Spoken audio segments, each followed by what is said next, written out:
Hello, welcome to this week's episode of KS Speaks.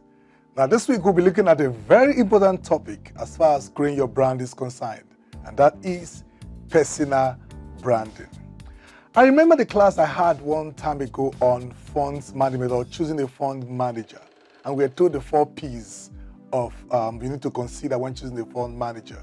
We looked at the product, we looked at the process, we looked at the performance, and most importantly, we looked at the people. And that's the angle we're going to be taking these episodes from this morning. I know you have a business that you want to scale. I know you have a brand that you're currently growing. I know you have maybe an SME that is currently doing well in the marketplace. But the truth is this: you cannot discount the place of the people or the person that owns the product from the product. There's a connection between the product and the people behind the products.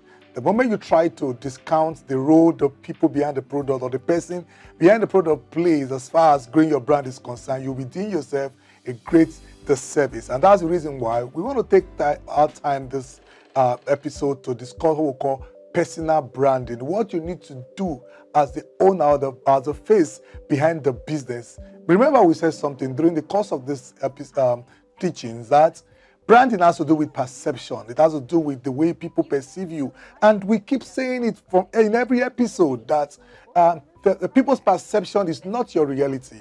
The people's perception is their reality. And when it comes to them taking decision, they take decision based on the perception they have about you or your product. And that's the reason why, as a business owner, there is a need for you to take out time to work on your person. You need to work on it. You need to brand yourself, not just the business. Because the moment you have a strong brand and you have a wrong or a poor personal branding, it has a way of rubbing off on the business, and it has a way of making the business not to experience that same growth that you desire for the business. So today we'll be looking at what I call the 5 A's of personal branding. The 5 A's of personal branding. Number 1, authority. When we talk about authority as far as personal branding is concerned, you must give answer to this question: why should your client tend to pay more for the product or the service that you are offering?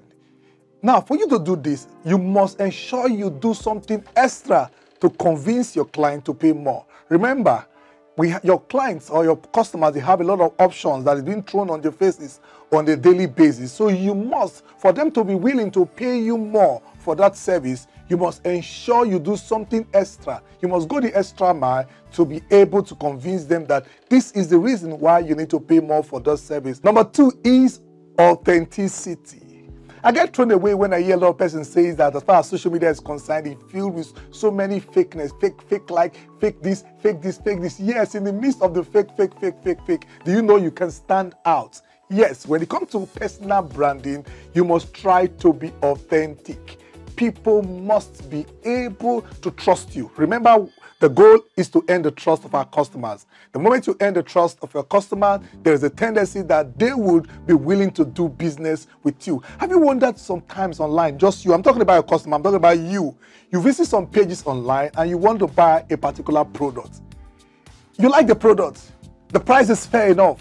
You like whatsoever post that you like the way their post is online. You like the so-called paparazzi they have on the social handle or their website.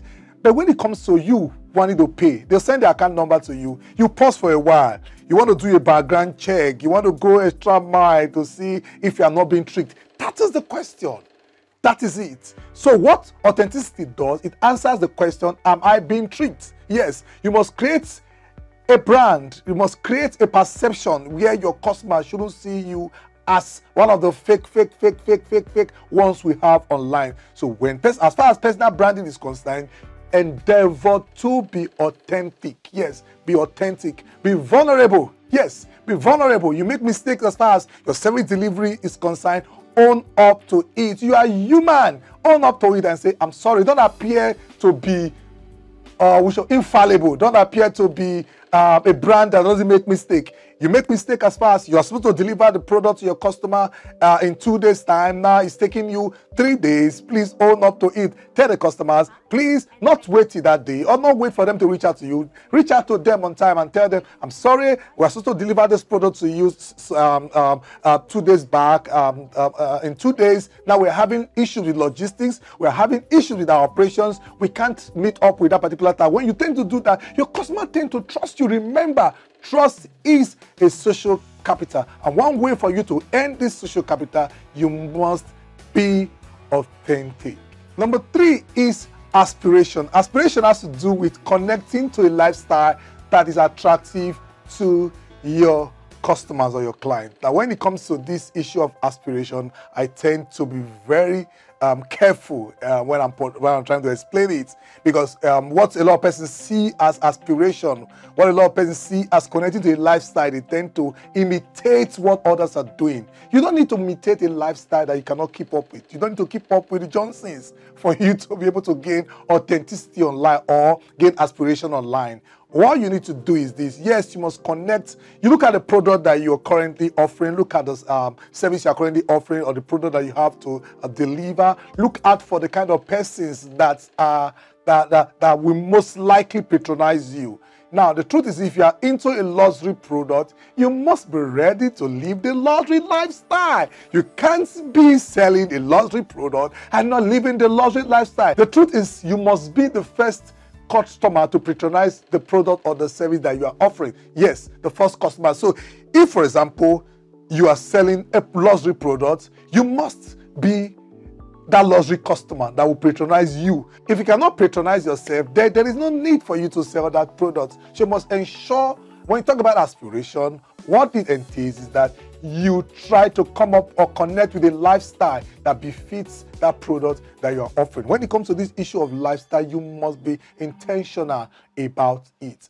Live a life that connects with your products. That way, it is easy for your customers or your clients to connect with.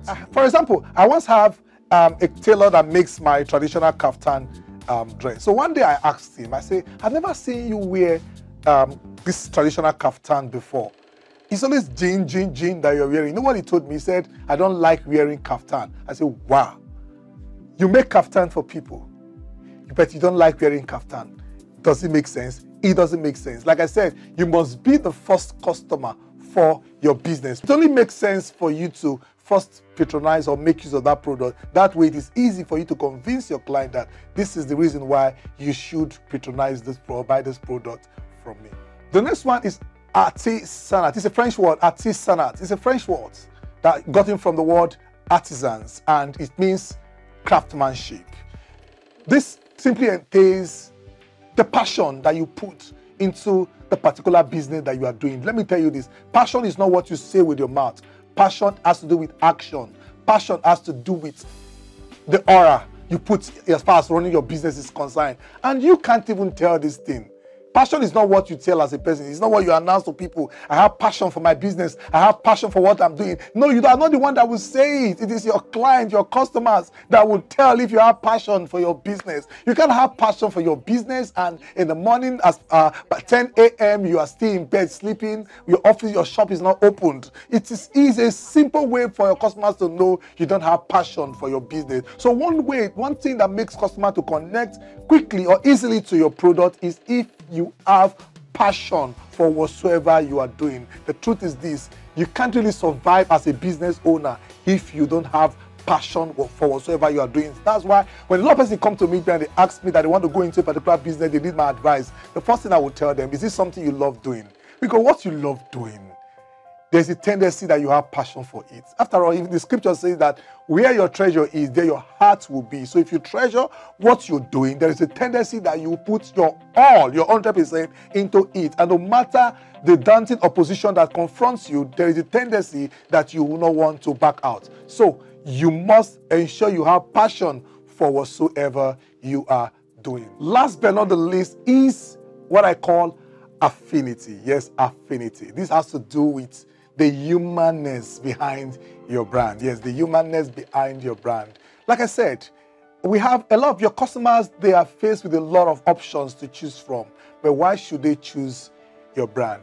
I was having a discussion with somebody over the weekend, and I told the person that what distinguishes or differentiates leaders from one another is the humanness in them. And so is your business. For you to have a business that customers will easily connect with, there must be the humanness in them. And that is where a lot of big organizations tend to not get it right. The moment the organization becomes so big, they now start seeing their customers as numbers and not people. But what you must understand is that your customers, they are not numbers, they are not figures, they are not entities that just come to give you money. They are people. So you must be ready to ensure that your values connect with them. The values that your business portray must connect with them. There must be the humanness, yes, the humanness in your business. For example, your customer, they come in to buy a product from you. The relationship should not end there. You must put a call to them and ask them. Simple question. Good morning, madam, or good afternoon, madam. Good evening, madam, depending on when you're calling them, and ask them, how are you doing? You are in our shop today to buy this product from us. Hope you are enjoying the product. Hope you are getting value for the money that you paid. Simple call of that nature is enough to create relationship between you and your customer. But what we do most times, because a lot of us that think we're in business, we are not actually in business. We are actually money makers. We just want to make the money because we are told that the essence of starting up a business is to make profits. So we are out there to make profit, to fleece our customer. We don't even care. So far, we give them product, whether the product is worth it, whether the product is serving the purpose, we are not even concerned. There are a lot of us, we've gone to the market before to buy product that we never made use of. Even when we try to call the customer, they will tell us that, have you not checked your receipts? Have you not checked your receipts? There is a statement there, there's a clause there, no refund of money after payment. Who does that? There must be a money back guarantee policy operational in your business. If your customer comes in to buy a product from you and they are not satisfied, be willing to give them back their money. Establish a relationship with your customer. That is the only way you will continue to be in business. If you don't do that, it's going to get a pay. Yes, you are going to make money. Yes, customers are going to come in. But what you'll be having what we call the once-off customer that comes in, give you money for your product. When they get back home, if you are not satisfied of what you've given to them, there is a tendency that they might not come back. Well, our time flies. This is the best you can take onto this episode of KRS Speaks. Do well to please follow us on all our social media platforms, Facebook, Instagram, YouTube, and please subscribe to our YouTube channel at TSLNIGERIA TV. Subscribe, engage, comment. Yes, I want to see your comment. Yes, I'm actually reading your comment. Comment, share it across all social media platforms, especially on your WhatsApp status. You might just be helping an entrepreneur that needs personal branding as far as growing their business is concerned. Until I come your way again next week, I am Kerem Odukwe and I am a brand.